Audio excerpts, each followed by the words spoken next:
Well, good afternoon, and thank you all for coming to today's web launch of the Cold War in the Heartland website. My name is Erik Scott, and I am the director of our Center for Russian, East European, and Eurasian Studies at the University of Kansas. And I'm really excited to share with you today this website that we've been working on for nearly a year now. And I really want to emphasize that this website was a collaborative enterprise. It began with the work of Vitaly Chernetsky and Justina Banik at CREASE, who applied for a grant from the U.S.-Russia Foundation and won that grant. That grant support allowed us to develop this website, which is really meant to do several things. One is to uncover and document the often hidden or unseen or forgotten history of the Cold War in the Midwest, and look at the intersections of this global conflict and local history. But this is also part of a broader effort to build expertise in global affairs and U.S.-Russian relations, in Russian studies in the greater Midwest. And so this website is part of that effort, and it's meant to be used, by many people, by anyone who's interested, first of all, but also by teachers and students. And I'll talk a little bit more about how those pieces come together. So just very briefly before I go into my remarks, I just want to thank all the people who took part in this project. History, which is my field of doing historical research, is often a solitary endeavor that involves me sitting alone with books and documents and records and poring over them and writing by myself. But this was really a joint effort, and it was really fun because of that. And so not only am I really grateful to the U.S.-Russia Foundation, but also to the team of students who work with me on this.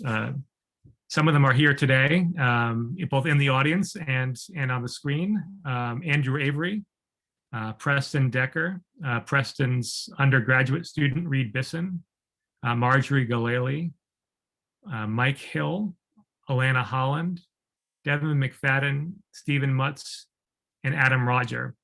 And this was really a team effort. All of these people did some really interesting and impressive and intrepid work for this. Some of them sifted through archival findings. Some of them wandered around abandoned missile sites outside Lawrence.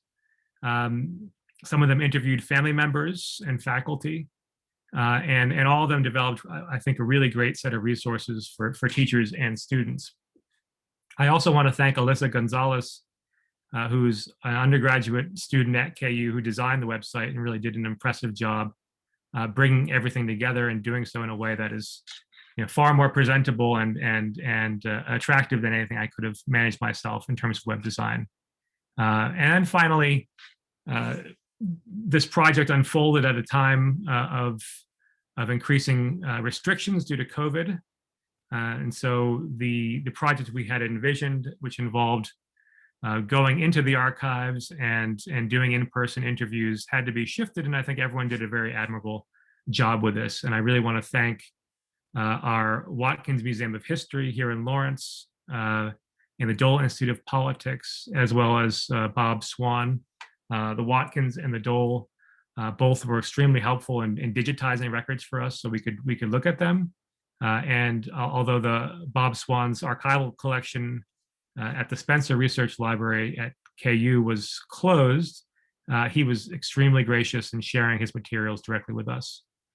So this again was a really unique experience for me, because this is usually such a solitary endeavor, and this was really a collaborative effort. And I think the product is what I like to think of as a polyphonic creation. A creation that has lots of different voices. So there's the voices of all the graduate students involved, and also the voices of many people who were interviewed and chronicled in the collection here, who have very different ideas about what the Cold War was, what it meant for Kansas, what it meant for the Midwest, what it meant for Lawrence, and what it meant for them. The other thing that was really a big departure for me was that history I'm a Russian historian, and so usually I get in a plane or board a series of planes and travel to the other side of the world to examine the Cold War. And so this project really involved me taking a closer look at the global imprint of the Cold War in our own backyard. And it's sort of a paradoxical thing because I think Cold War history in our region is really hidden in plain sight. If you ask people, I mean, you get very different answers. But for many, the impression seems to be that with the exception of some duck and cover drills, the Cold War was something that happened far away, whether in China, in the Soviet Union, in Cuba, or in Vietnam. And I think this reflects the mythology of the American heartland, that this idea that it's the unchanging essence of the country, whether it's because it's isolated, and sort of referred to by some as the quote unquote middle of nowhere, or celebrated for being somehow pure or more essentially American, somehow untouched, for better or worse, by new ideas. And this is, of course, a rather crude picture, but I think the cliche holds both inside and outside the region. People subscribe to it. But if you dig a little deeper, I think you'd be hard pressed to find a part of the world that's been more deeply changed by the Cold War in ways that are at once profound and kind of taken for granted. The Midwest was the birthplace of 4 of the 9 US presidents who served during the Cold War. It was the place where Winston Churchill gave his famous Iron Curtain speech in neighboring Missouri. The Midwest was the site for the first visit of a Soviet leader to the United States when Nikita Khrushchev, the Soviet premier, came to Iowa in 1959. The region's farmlands and its farmers, despite many of them having strongly anti-socialist sentiments, were very much involved in the grain trade with the Soviet Union, so much so that when there was an embargo placed on trade with the Soviet Union after the Soviet invasion of Afghanistan, it deeply affected the Kansas economy. And so despite these anti-Soviet attitudes, there is a great interconnection between the region and the Soviet Union. Its landscape was also greatly transformed by the construction of new military bases, by the expansion of existing ones. As we'll talk about it in a little bit, and as Marjorie has investigated, Kansas was at one time home to more intercontinental missile sites than any other state in the nation. So more missile sites than any other state in the nation. And we can also mention things like the interstate highway system, which developed in connection with Cold War priorities, and the growth of the region's institutions of higher education, including KU, which developed area studies programs like CREASE during the Cold War. Finally, I think you have the really unique history of towns like Lawrence, which were central to this resurgence of grassroots citizens diplomacy in the late 1970s and early 1980s. And we'll talk a little bit more, and I know many people in attendance know a lot or remember the visit of the Soviet basketball team or the Soviet track and field team to Lawrence in the 1980s, or the filming of the movie The Day After, which depicted the impact of a nuclear war in small town America by using Lawrence and Lawrencians as stand-ins. So this website is really part of a broader effort by scholars to look at the intersection of the global and the local, to really push back against this idea of the Midwest as a parochial, isolated place, and to kind of go beyond that and record this local history and make it accessible. And we really want to make it accessible to high school students, to college students, for whom the Cold War is not even a memory, but something their parents have talked to them about, or something that they've read about in school, but usually what they read about consists of the Cuban Missile Crisis and maybe something on the Berlin Wall, both of which are distant events. And we really want to bring the attention to the way that this global conflict transformed local communities. It changed attitudes about the world. It changed the way people here look at the rest of the world. It changed the way the rest of the world looks at the United States. It changed attitudes towards the federal government, towards the military. It changed attitudes about race and gender. And so I want to really, use this site to show how the Cold War not only was a very big deal here in the Midwest, but also how its legacies continue to shape the way we see the world. And so the website consists of a set of resources that students can access, can use, can play around with, that teachers can use to set up lesson plans or exercises for their students. We have a section devoted to documents, which contains really unique documents that are otherwise inaccessible. So we're not simply reprinting documents that you would typically find in a Cold War history reader, but we've gone to archives and found some really unique things that speak to this local history of the Cold War. We have a whole investigation of Cold War landscapes, looking at how the Cold War and how its history has left traces, literal traces in our region's environment. We have gathered oral histories from a really diverse set of people, from cattle farmers who grew up to nuclear test sites, to a Cherokee Nation member involved with trading agreements between local industries and communist nations, to a person born and raised in Soviet Moscow who ended up in Kansas after the Cold War. And the website also offers lesson plans and templates so that students can go out and gather their own documents, conduct their own landscape case studies, and conduct their own oral histories. And so we see this really as not just a repository, but as an invitation for students and teachers to go out there and really explore this history and chronicle its uniqueness and gather these materials while they're still relatively accessible. And so what I wanted to do is just go through the website very quickly. I know all of you, or many of you, have already explored it, and I'll include a link to it in the chat. So if anyone's curious, they can look at it directly. But I just wanted to go through it quickly, and then talk a little bit about a series that we have that's following after in the footsteps of this website, and then I'll turn things over to some of our graduate student participants, and then after they've had a chance to talk, I really want to open this up for questions and comments, because I know there's a lot of people in attendance today, people who have emailed me or reached out to me, who really have a lot of interesting things to add, that really fit with the goals of the project. So I'll now share my screen and quickly go through what people using the website can expect. I think I need access to screen sharing. Erik, could you allow me access?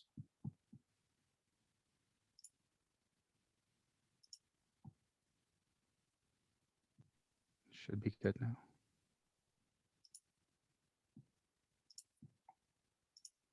Great, thank you. So this is the landing page, the website, and you can see this picture of the landscape with Fort Riley, which is down the road from us on a major military base with some very important Cold War dimensions. And if you scroll down to the site, if you go past this description, which I encourage you to take some time and read, you get to the main sections of the site. And so there are 6 main sections. The first section, as I mentioned, consists of documents. And if you click here, you can see different sets of documents that we've organized thematically. And many of these are from either private collections or from the Dole Institute archives. The first one, which is called Foes or Friends, the US-Soviet Grain Trade in the Cold War, draws on materials from the archives of Senator Bob Dole to look at the evolution of attitudes towards trading grain with the Soviet Union, and this really interesting and kind of paradoxical shift where you see really, really strong opposition to this idea from Kansas farmers in the 1960s. And by the late 70s and early 1980s, you have farmers lobbying very, very aggressively to allow this trade to continue because it became so important to local agriculture. The second one, which was put together by Adam Roger, looks at Nikita Khrushchev's visit to Iowa and chronicles how small town Iowa reacted and responded to Khrushchev and how he responded to Iowans. You can see him here with some local farmers. And then finally, Andrew Avery put together a really detailed document history that examines the filming of the day after in 1983, which was I think remains one of the most viewed television movies, and actually changed President Reagan's attitudes towards nuclear weapons and nuclear arms control. And then finally, Mike Hill, who also worked on the grain trade one, did a set of documents which are both collected and annotated. And if you click on the documents, you can view them up close. This is what historians like to do. They like to look at the documents themselves. And so if you open any of these collections, you click on the document, you can view the full letters, the full records yourself up close.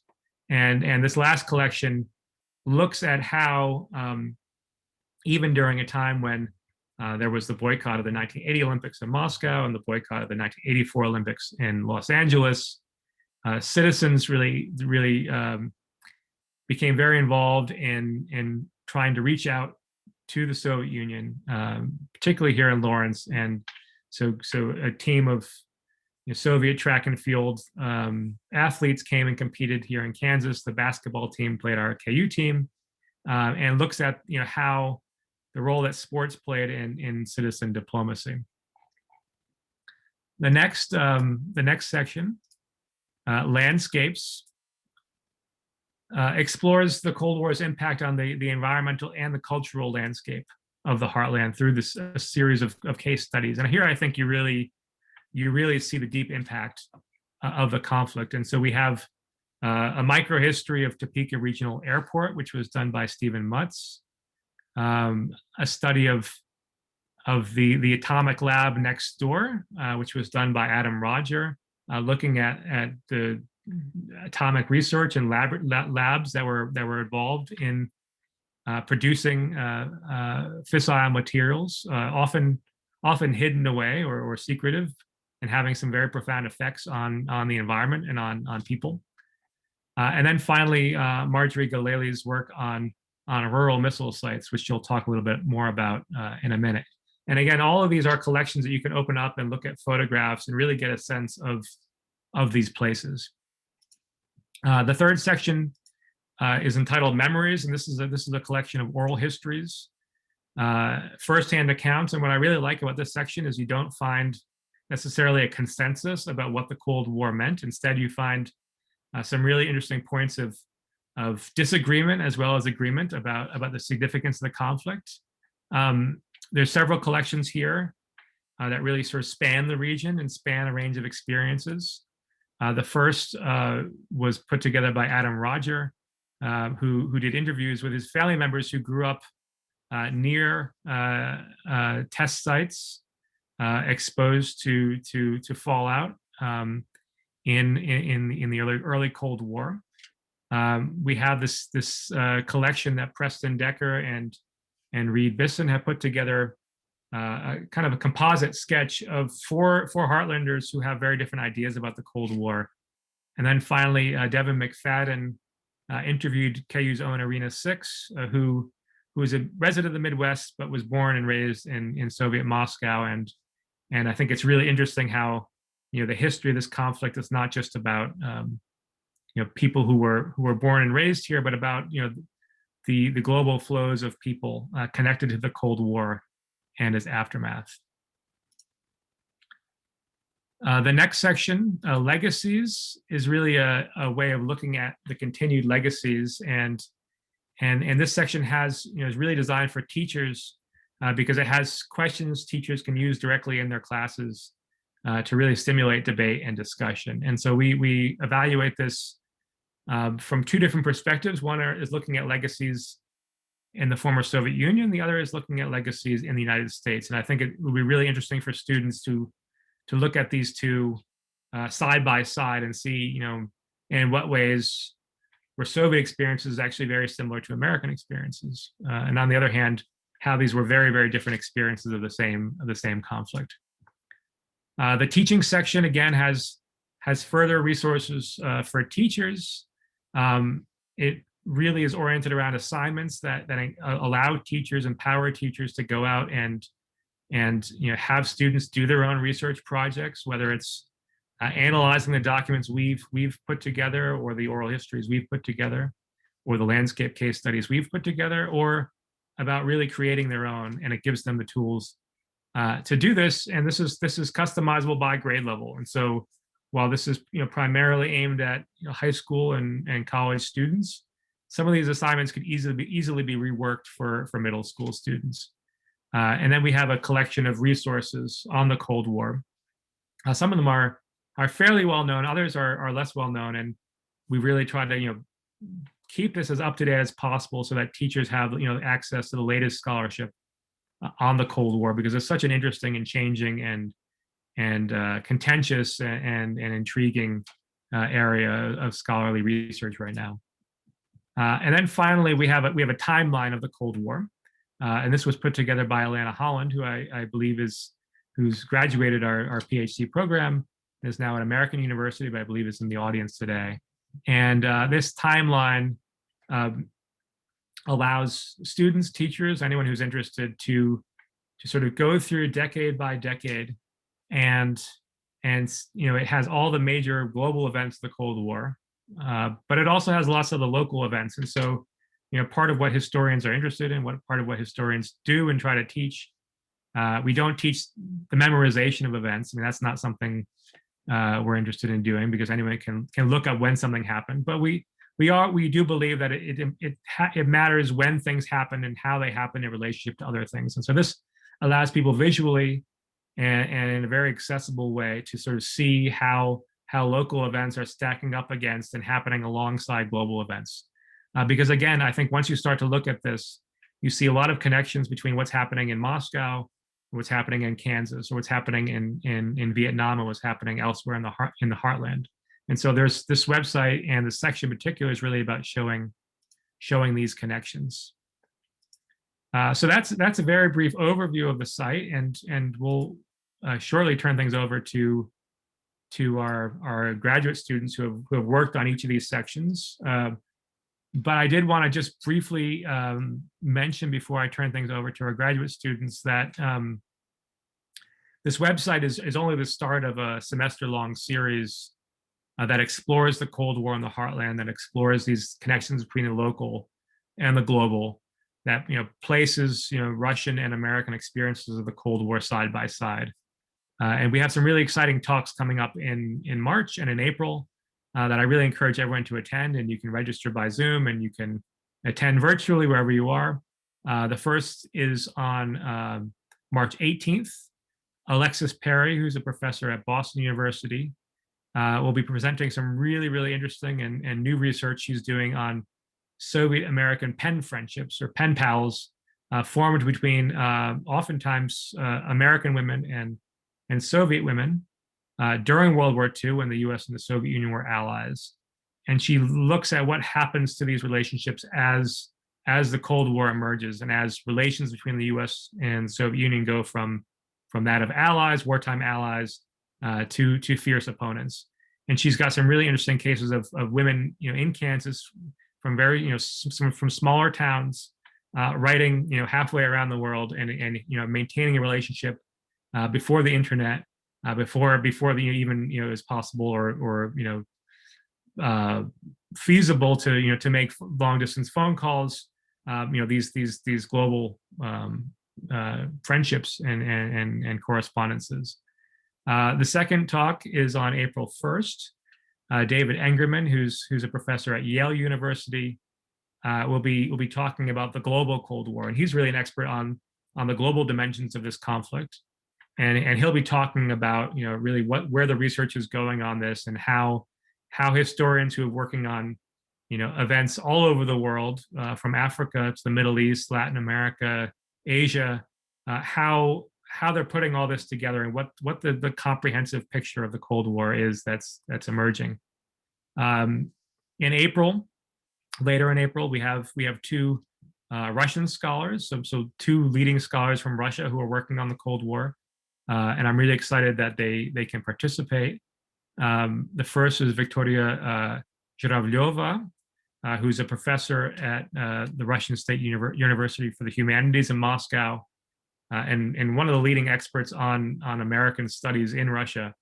And she's going to be talking about the Cold War of images, as she says, this war of images through propaganda, through political cartoons, representations and depictions of Russia in the United States and of the United States in Russia. And she's looking particularly at the end of the Cold War when these images and the representations change in some ways, but also endure. And I think we can see that in some of the ways that Russia is depicted in our contemporary media. And then finally, Ivan Kurila, who's another leading Russian scholar. He's at the European University of St. Petersburg. We'll be talking about U.S.-Russian relations from the end of the Cold War to the present day. And he's exploring this idea of the U.S. and Russia as he suggests, although with a question mark, necessary rivals, and ways in which this rivalry really shaped not just foreign policy, but domestic policy in Russia and the United States. So I really encourage you to come to these events, to attend, to ask questions, to take this opportunity to engage with these leading scholars from across the country and around the world. We'll have two views from the United States, two views from Russia, and hopefully, an audience, as we've seen from our Zoom events, of people from around the world. So if you want to know more, visit the CREASE website or follow us on Facebook for event info. And I'll put in the chat a link to our website and a link to the Cold War website. But I want to turn things over now to our graduate students who really did the bulk of the research for this project. And so we'll start with Mike Hill, who's a PhD candidate in history.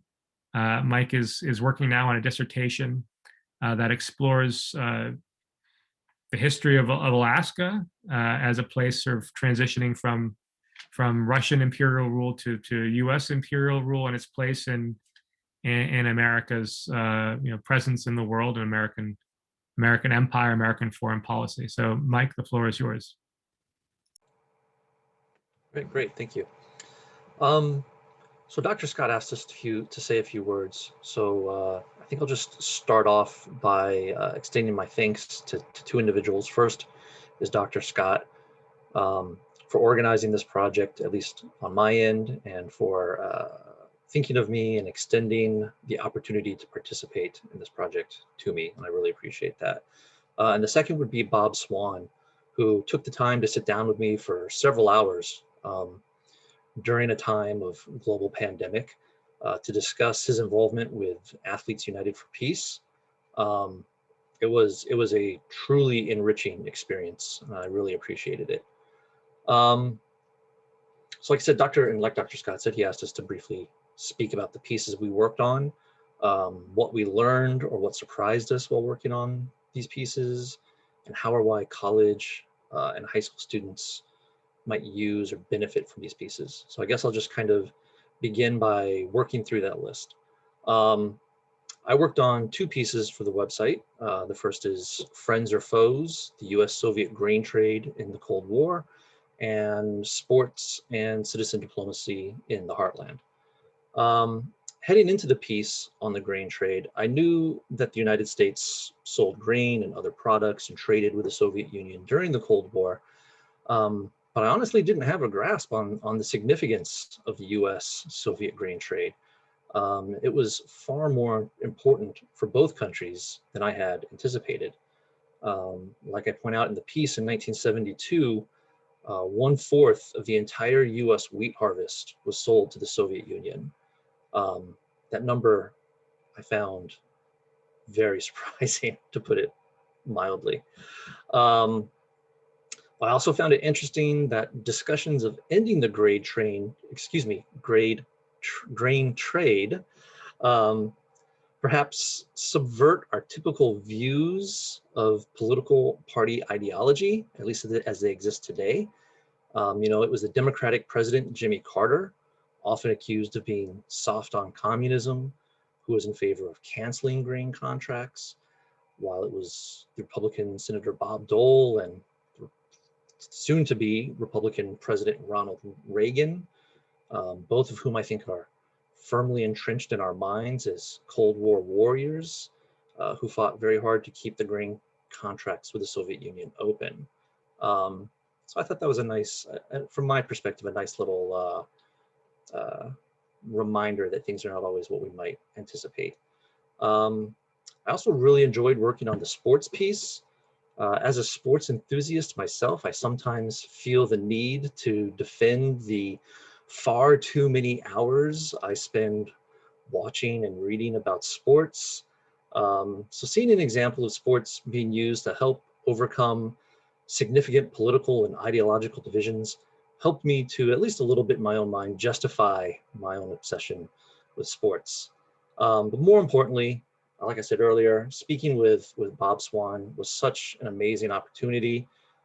He shared so much information with me, so many photographs, so many documents, so many books. There was no way to get everything into the piece, but I hope I did justice to our conversation and his years of efforts aimed at easing the conflict between the United States and the Soviet Union. As for what young students can get out of these pieces, I guess I would start by saying that for me, the fact that history is a humanity is a very important idea. When done well, I believe the most important lessons that the humanities provide help us understand a little bit better what it means to be human. So it's not the recitation of facts, names, or dates in these pieces that are important, but instead for me, a big takeaway, something that I think all historians know well or should know well, and that is that the world and life are really complicated, messy, and defy easy categorization. As much as we may want to boil things down to their most simplistic diametrical opposites in 280 characters or less, doing so is rarely accurate or useful. So for example, knowing that Kansas farmers distrusted and at times despised the Soviet Union, but at the same time depended on selling their grain to Soviets, and so thereby creating a kind of alliance with them, I think for me raises questions about conservatives and liberals, capitalism and socialism. And similarly, I think the story about the Kansas relays can serve as an example of how everyday citizens can take action in useful and meaningful ways to help produce long-term change without antagonizing others along the way. And I think the stories told in both of these pieces speak to the humanity that exists within all of us. Maybe this is a little naive or cliche or a little too on the head during these times. But I know from where I sit, it often looks like people identify others as enemies and refuse to look for commonalities. I think few conflicts in modern history were probably as ideologically charged as the Cold War. And if Americans and Soviets during those years could at least at times find ways to bridge the ideological chasm, then perhaps we might learn something from their example and search for ways to do the same. And I guess that's about it. Great, thanks for that, Mike. And next we'll hear from Marjorie Galali, who's also a PhD candidate in the history department and works in the field of military history, and is completing a really interesting dissertation right now on the evolution of counterinsurgency doctrine, looking at Iraq in particular. And she'll be talking today about some really sort of firsthand military history research she did for this project. Thank you. I would like to echo Mike's thanks to Dr. Scott for inviting us to participate in this project. For me in particular, it was really a great opportunity to explore history in a different way than what we're usually used to. As a historian, what we think of doing when we think of doing research is, okay, I'm going to drive to the archives, spend 7 days in a room with no windows, poring over documents, trying to read intricate handwriting, all these kinds of things that are very particular to our job. And so when Dr. Scott asked me to look at landscapes and the impact of military history on the landscape, I was really excited to try to see how that would play out. And it was even better than I expected. So since what I was hoping to do with my research is to create a template for students to emulate, and for students in either high school or even middle school to just go out and explore and do hands-on history, I thought that today I would talk a little bit about my process and what doing a study of the landscape, historical analysis of the landscape entailed. So obviously I started where we all do nowadays, Google. I tried to figure out what was going on in the area also because of the pandemic. At first I was like, well, yeah, I'm gonna go do, and then I realized it was completely not doable. So I focused on Lawrence, tried to see what was in the area, and I was really surprised because there's so much. I had so many options in terms of looking at silos in the area, because that's what I focused on, right? In the Topeka area, there were a bunch of Atlas missiles that were a part of the 548th Strategic Missile Squadron. And so there were 9 missile sites right in the neighborhood. And so the next step for me was to locate them physically, for which I used Google Maps, just poring over, zooming in, zooming out. No, it's a farm. Oh, it's a farm again. No, that's a cow. Okay, know that. So I just went around because I knew the general area, it says oh, west of Warden. So I Googled Warden, started looking around, up until I find this patch of woods that had some weird things inside. And so zooming in, I compared it to documents that I had of the typical layout of a missile site in the area. And I was able to figure out that this is probably one of them. So hopped on in my car, which as a historian is a really cool thing to do, instead of just opening yet another book, you get to drive out to find it. And so I get there, and since I'm from France and I've seen old French military bases or military areas, they're usually closed off. You can't enter. It says no trespassing. There's barbed wire. It's completely impossible to enter, and you're probably going to get arrested if you do. So I was kind of expecting to take a few pictures of, the big signs that says no trespassing and kind of see behind what's going on. And I just arrive, I park, and I'm looking for that big sign that says no trespassing. It's a military installation, you can't go in there, this is forbidden. And there's nothing.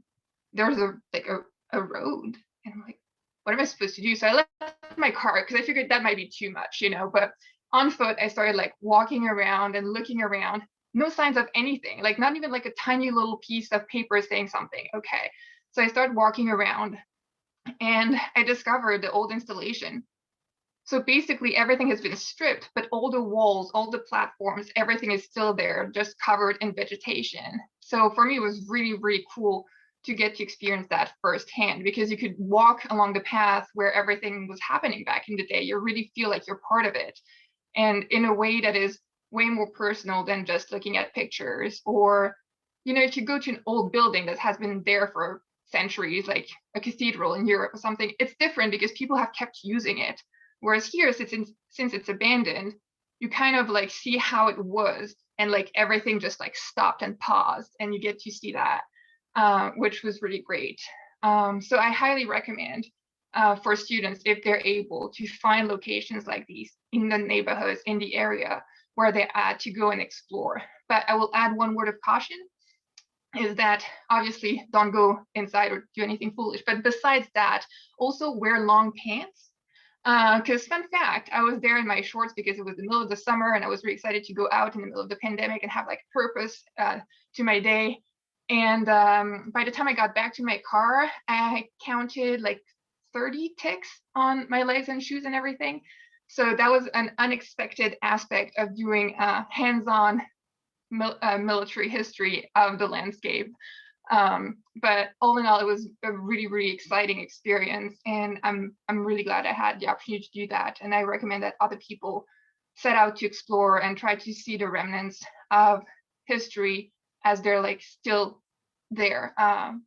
for us to see and walk on and look into. Great, thanks so much, Marjorie. So long pants, bug spray, and and I think, I mean, I was amazed.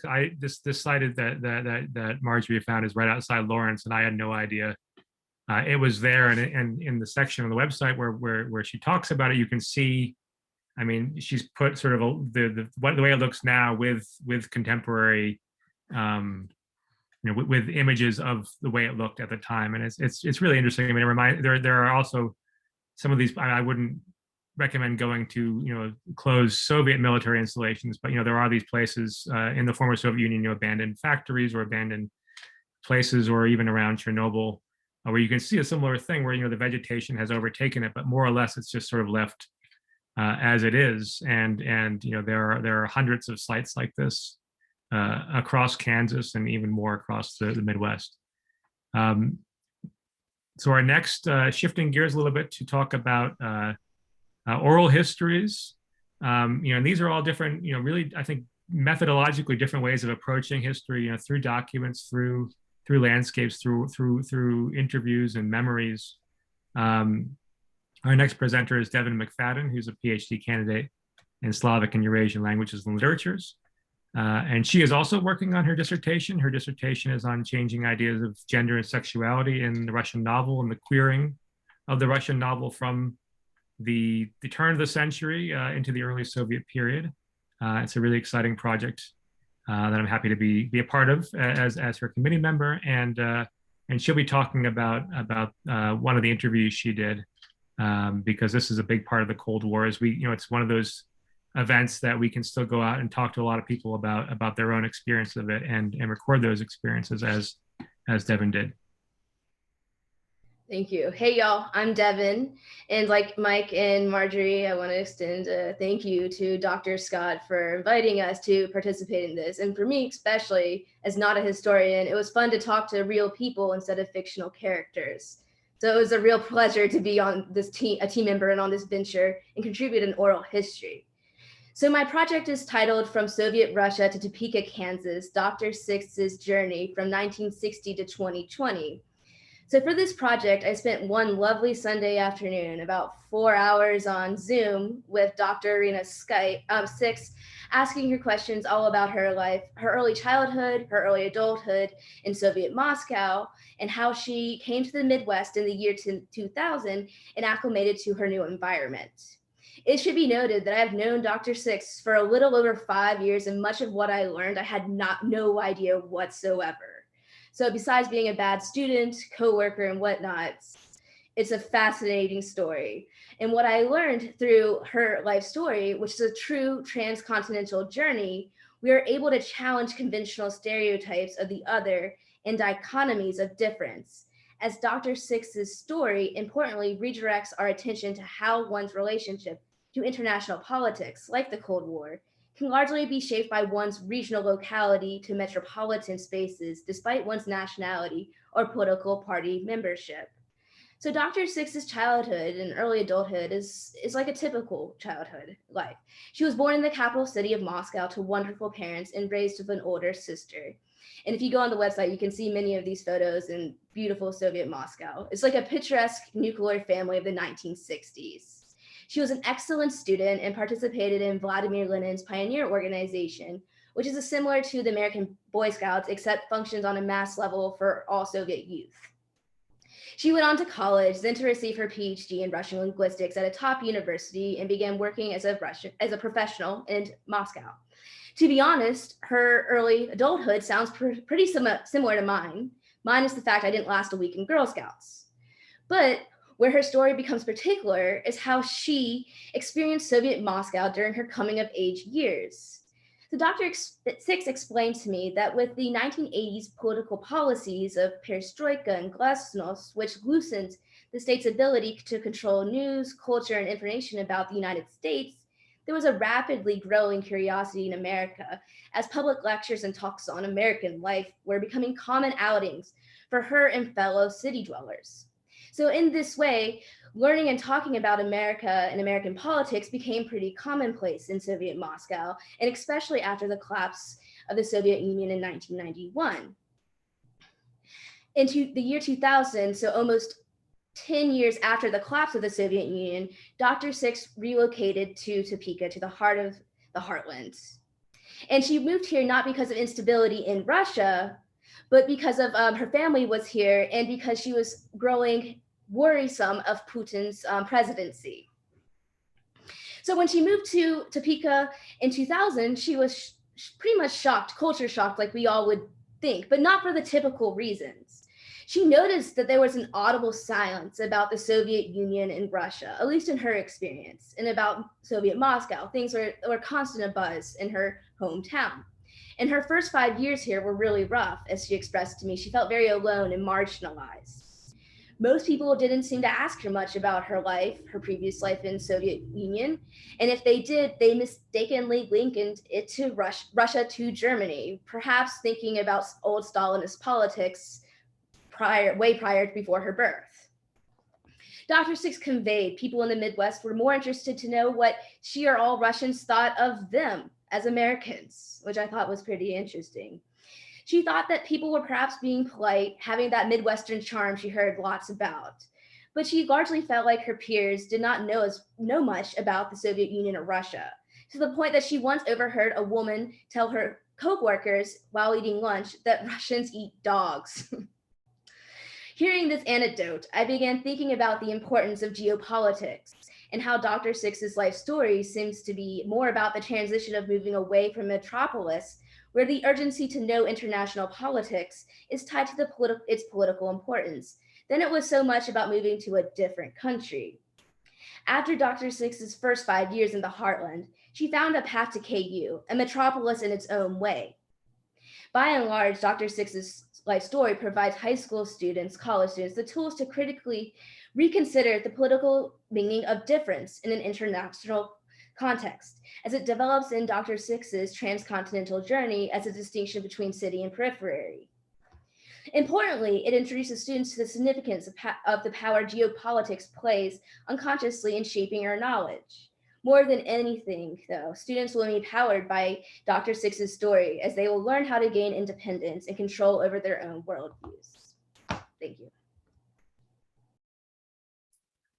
Great, thank you, Devin. And I think, yeah, this is really, a theme. If there's a common theme, it's really about challenging and complicating some of these binaries we have, and really looking at the many different types of experiences and movements, and the ways in which center and periphery too are very much complicated by a closer examination, whether it's the center of the United States being either at the center of what it is to be American, or peripheral to the conflict, or in some ways being central to the conflict in some ways that are less apparent. We'll next hear from Preston Decker, who unfortunately can't be with us here in person today. He's teaching right now, but he is going to continue the exploration. He also worked on oral histories, and he did interviews with 4 residents of the Heartland, and he'll be talking a little bit about those in his prepared remarks, which you will be able to view now. Erik, I think, has queued up, so I'll let the tape roll. Good afternoon.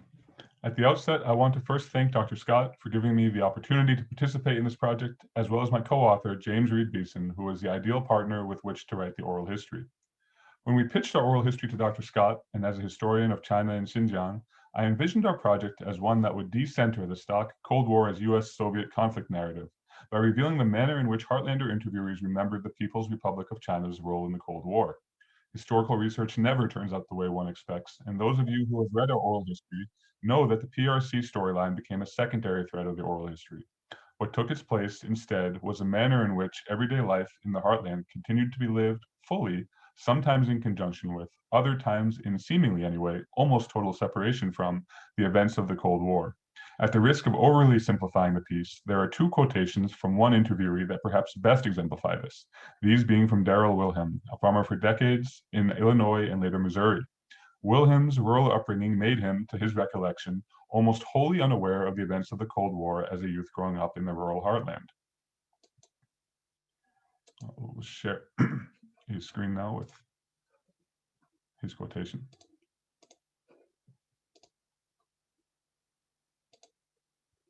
As Wilhelm said, "We just didn't seem to pay much attention. Like I was telling you, we didn't have the communications, the media. I don't think we even took a daily newspaper growing up. Listened to the radio quite a bit, but most of the time we didn't have radio and tractors back then like we got today. We did have TV, but like I said, I was out running around. I didn't pay much attention to that TV. I mean, when I grew up, most of the time when you turned 16, you got an automobile, and any spare time you used out running around."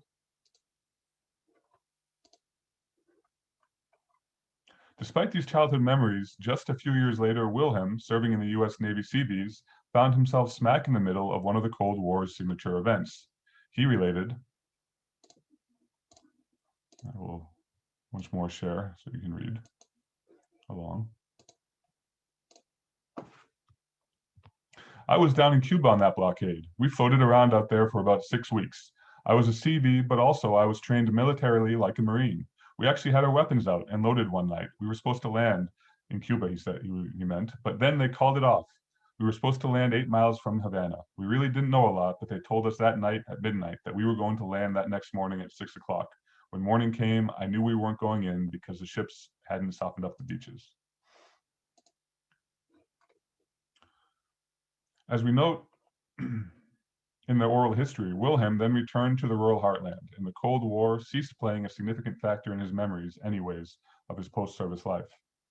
But not all of the interviews were the same as Wilhelm, and the piece as a whole suggests that any history of the Cold War in the heartland must account for consideration of the fact that the Cold War did not necessarily function as an ever-present piece of everyday life, as experienced by those who lived through it. Instead, as we wrote in the piece, for many, the Cold War may have glimmered faintly for much of this period, brightening only for brief but memorable moments. Or, put simply, everyday life went on as it had to. Now, this is not in any way to suggest that the Cold War was unimportant to our interviewees or to the heartland. Indeed, to Jerry Ade, a member of the Cherokee Nation who eventually served in the Kansas House of Representatives, the heartland held a special place in the Cold War. As he said,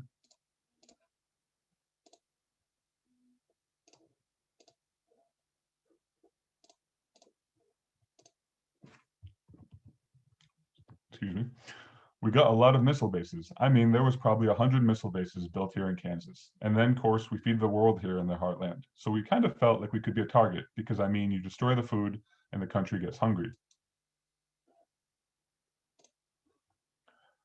Consideration of both everyday heartland life and Adade's thoughts on the heartland as a unique place brings me to my second and final point, this being the remarkable utility of the Cold War and the Heartland website as a pedagogical and learning tool for anchoring in place an event often viewed in space. As an instructor of an Intro to Modern World History survey at a local college, I appreciate as much as anyone the difficulty of teaching the Cold War. I think this difficulty stems from the combination of the Cold War's proximity to us temporally with the fact that it provided what might be thought of as the world's first globalized political theater and thus encompassed a dizzying array of localities. We are all aware, from everything from movies and literature to our parents' and grandparents' recollections of the scale of the Cold War and the numerous events that it included of this. Towards the end of our oral history, we listed what might be thought of as the historical canon of the Cold War, the events that represent the minimum of what I try to cover and teach to students. In chronological order, these are the division of the world into Soviet-led and US-led blocs following the end of World War II, the Berlin blockade, the Korean War, the Sino-Soviet split, the Cuban Missile Crisis, the Vietnam War, the Soviet invasion of Afghanistan, the Reagan years, Glasnost, Perestroika, the pro-democracy protests in Beijing's Tiananmen Square, and the breakup of the Soviet Union. Woo. The non-alignment movement and post-1949 Maoist China also make appearances, in the case of the latter, a long one. Fitting all of this into a single lecture or two is nearly an impossible task, rendered all the more difficult by the fact that many of these events took place in countries and regions that many of my students struggle to place on a map. With the passing of many from the Korean War generation in recent years, of these events, the Vietnam War, perhaps, can be rooted in place by students, and this only in its side effects as they consider those who returned home and its link with the civil rights and peace movements. Some might also have heard stories from parents or grandparents about the Cuban Missile Crisis and nuclear drills back home. But as a whole, the Cold War took place over so much far distant space that it becomes hard to teach just exactly what was happening in place, particularly in the period's quieter hours. This website for the former and our oral history for the latter provides a way to allow students to access place in the Cold War. It is obviously of perhaps greatest utility to students from this place, from the Heartland, but I don't think it necessary that students or individuals be from the Heartland to appreciate and learn from the website. Indeed, one of the most striking parts of performing the interviews for the oral history for me as a historian of China and Xinjiang, and as a person with in-laws in China, was the way in which these themes of both the great changes wrought by the Cold War in individual localities and regions, and the continuance of everyday life for many amid the greater happenings of the Cold War, resonated with my understanding of Chinese and Xinjiang history and thoughts gleaned from those there. The same is, I am sure, true across the world, and so our oral history and this website as a whole, I think, provide an insight into the silences of the history textbook's chapters on the Cold War, revealing the period to be filled, of course, with sometimes distant gunfire, global politics, and tragic suffering, but also the confusing, fascinating mosaic that is change and continuity in place. Thank you. Great, and I should mention that if you weren't able to see the quotations Preston was reading from, they are all on the website, and I really encourage you to take a look at his piece. It's a really interesting reflection on both the importance of ideology and then all this indifference to some extent to this ideology as well. And so I think this really fits in with some of these themes that we're talking about today. So I'd like to now open things up for questions that anyone has for anyone here or about the website, or if anyone would like to share some of their own memories about the Cold War here in Lawrence or in the Heartland. You're welcome to type in questions in the chat box in Zoom, and we'll open it up for anyone who'd like to participate.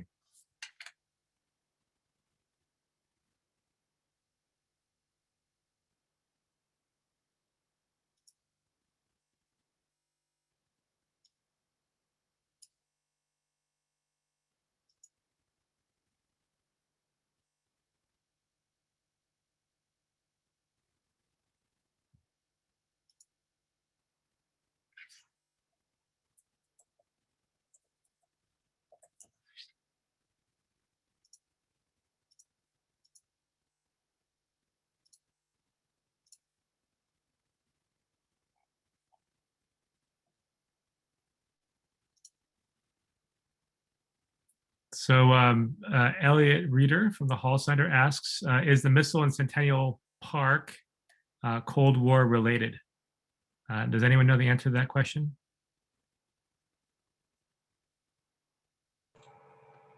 I believe it's a deactivated Polaris missile. I cannot recall the exact kind of temporal setting of the Polaris, but I imagine has its origins in the Cold War. Great. And for what I can remember, I think it was put up during the Cold War, and Alana Holland, who put together the timeline, has chimed in that it is related, and you can read about it on the timeline that she's plugging there, which I also heartily endorse. So check out the timeline for more on this missile that personally I drive by almost every day on my way to campus, and actually did not know much about until I started working on this project. Any other questions? Adam Roger asks, are there plans for the website to be expanded in the future, adding more sections, documents, teaching tools, etc.? Yes, I mean, this is something that we're going to explore with local teachers if they want to work with their students to gather more materials. I think it would be really, really cool to build on this because we can only do so much. There's so many more oral histories out there. There's so many more documents to gather. There's so many more landscapes to explore. Brian Wolf asks, I watched The Day After as a teenager and was a bit terrified by it. How did the filming affect locals? and he grew up in Appalachia, where his grandfather built a bomb shelter in his basement. Any ideas about that? I mean, I can. Andrew Avery is not here today, but I really would encourage Brian to check out that section. My impression from what Andrew's research has suggested is that many locals were pretty eager to take part in the filming, both because it was a national event, but also because I think there was a level of support for building awareness about the dangers of nuclear war and a strong anti-nuclear movement in Lawrence at the time. Other questions? I did want to mention that I don't think he can be here today, but I did hear from Bob Swan, who, as Mike mentioned, was very involved in some of these citizen diplomacy efforts, and is actually still involved in reaching out to Russians and sort of in engaging in citizen diplomacy with contemporary Russia. Okay, Keely Nelson asks, this I think would be a question for Mike. Can you tell me how it came to be that Soviet athletes came to Lawrence to compete, and what were State Department thoughts on this type of citizen diplomacy? So as Bob Swan explained it to me, he attended a rally for de-escalation of nuclear arms, and got it into his head that just citizens could do something. So he got together with a friend of his and said, "Hey, let's see if we can't get some of these Soviet athletes to come over and participate." In the Kansas relays. The State Department wasn't as opposed to it actually as the Soviets were, the way that Bob explained it to me, that the Soviet Olympic authorities in charge of the athletes actually denied the request like 3 times before they finally allowed the athletes to come over. And so, but it was just a matter of he and another individual thinking, this is a really great idea, so let's organize it. Let's get students to write letters to U.S. politicians, to Soviet politicians, and let's just, it's the definition, I think, of a grassroots movement.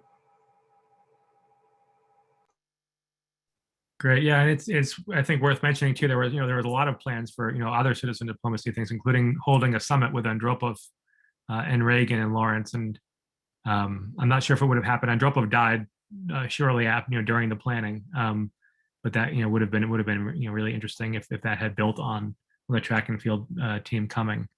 I have a question in the Q&A from Len Nevels.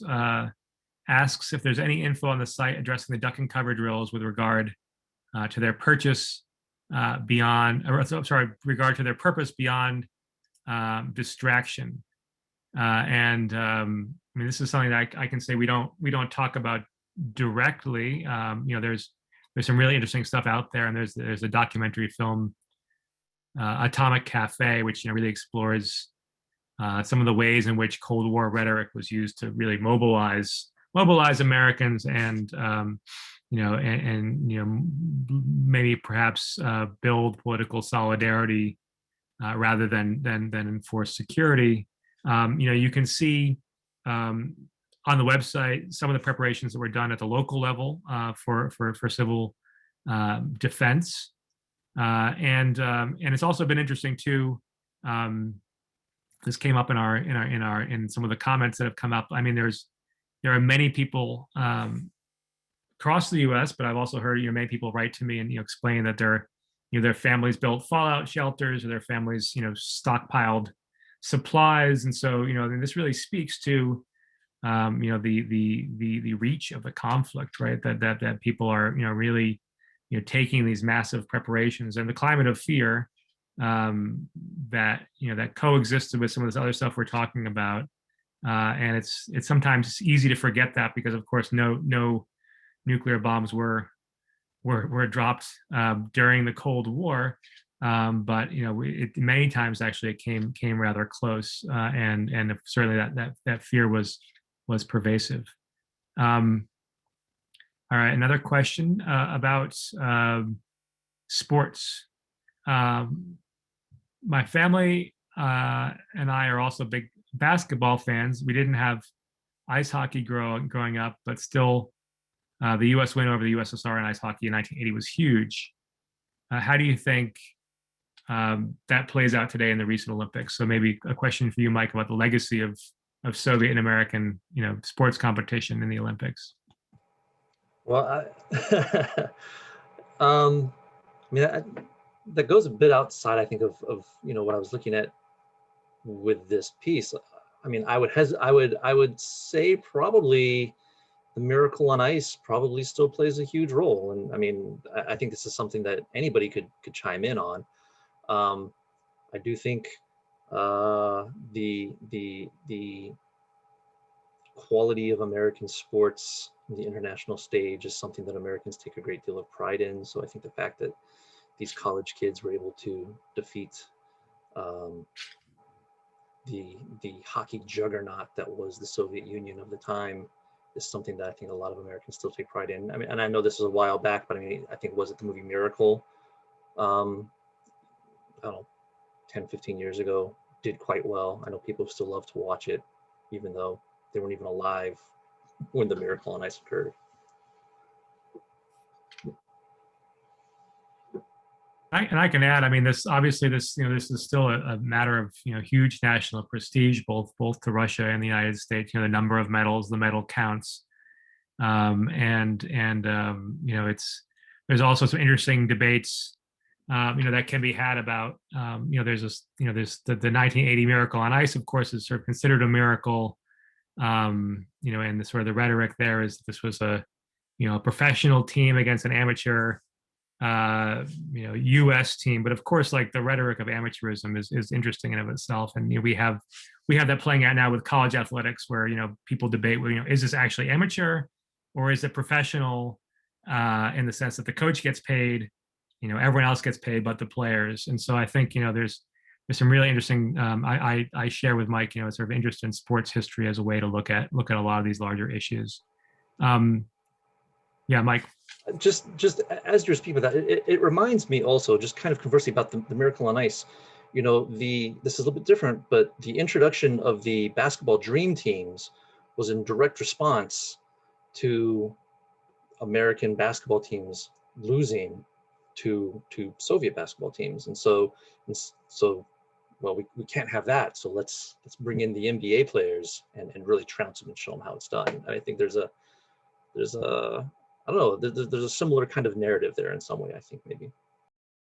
Right, and it gets very interesting with the basketball team, because the Soviet basketball team was predominantly Lithuanian, and so you have the collapse of the Soviet Union and the collapse of what was once the national team, although often composed of people from Lithuania, Ukraine, Georgia, in the case of the soccer team, with its own internal dimensions. And you also have, the sort of the Cold War in sports. It's impossible to talk about that and not talk about race.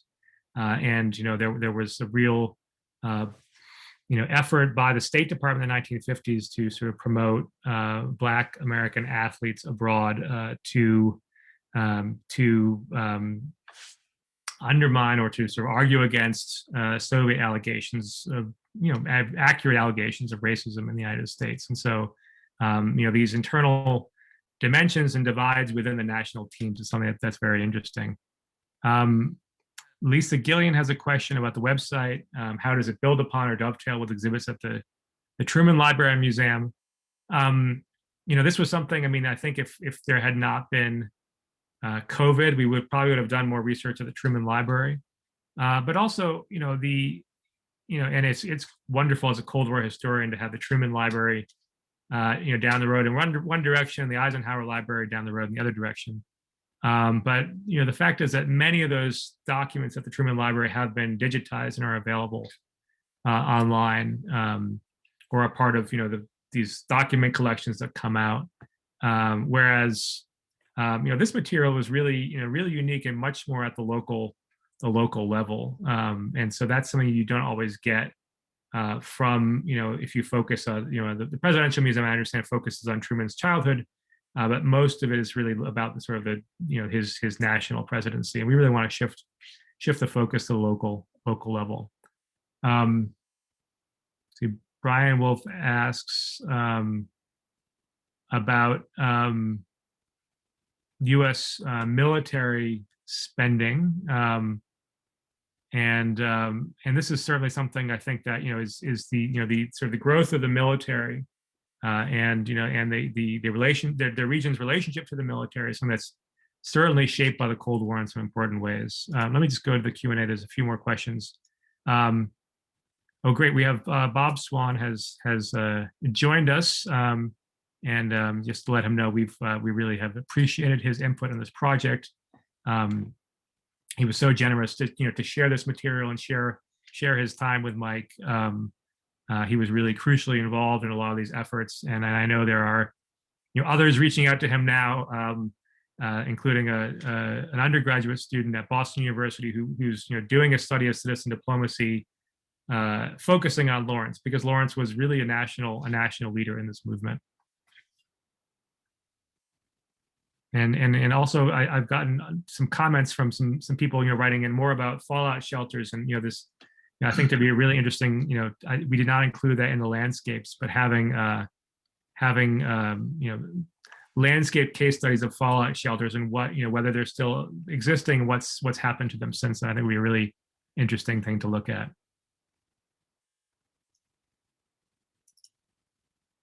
The other thing we'll just sort of briefly mention in terms of local resources is the Cosmosphere in Hutchinson, Kansas, which has, I think, one of the largest, if not the largest, collection of sort of Russian Soviet space memorabilia outside of Russia. Another thing that's coming through in the chat right now is looking at the Command and General Staff College's contacts and other events with Soviet military officers, and that's something I've talked about with people like Jake Kipp, who's been here, and I know there are several other people at KU, who were involved in really setting up this center to study the Soviet military down the road in Leavenworth, and there were some really interesting contacts that happened right at the end of the Cold War with between Soviet and American military officers that really were surprising and groundbreaking at the time. Any other questions? I see that Bob Swan is here on the screen. Bob, would you like to say a few words? I believe you're muted.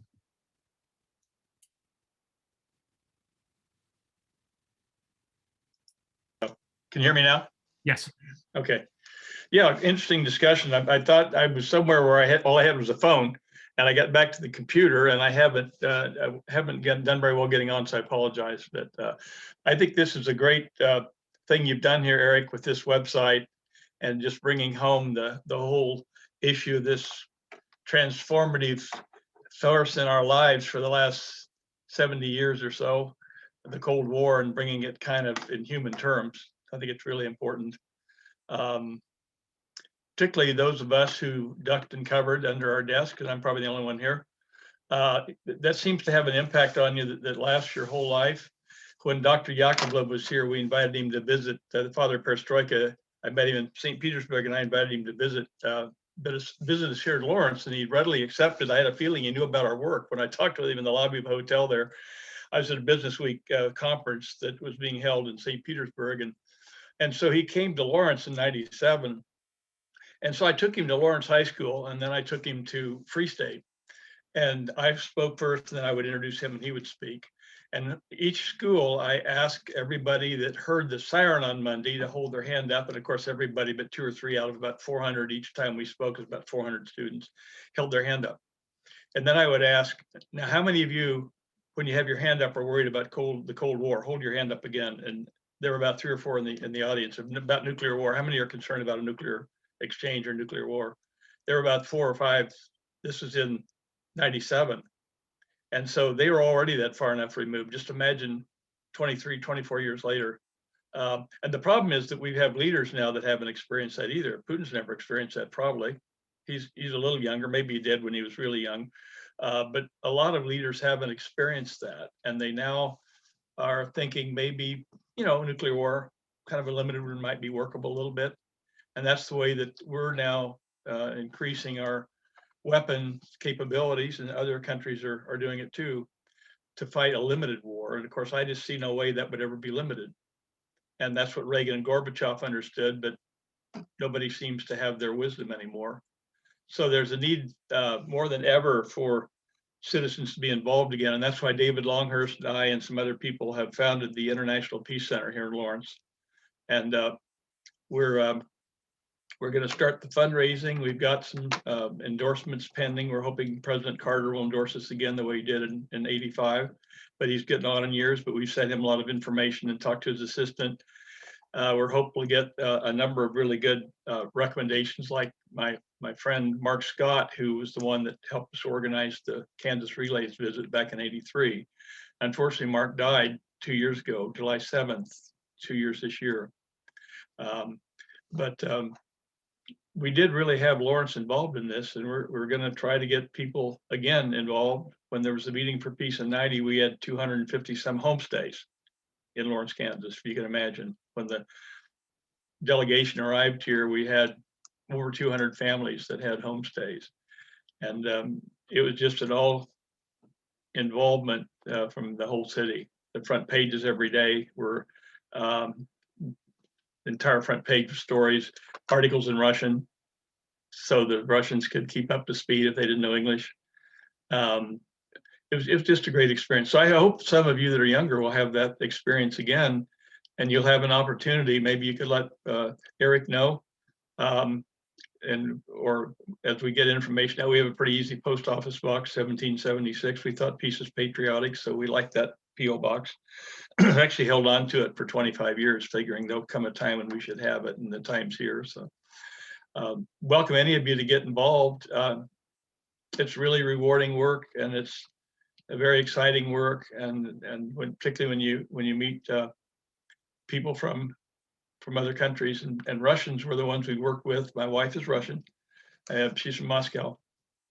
She does teaching online, so she's not really involved in the International Peace Center, but we're hoping to involve the city again, and would certainly welcome your participation. So glad to answer any questions or whatever you want to do now, Erik. I just wanted to give a little background on what we're doing. Great, thank you so much. I'm Bob. I'm so glad you could join us, and and I see in your background you have some of the images we have on the website. Yeah.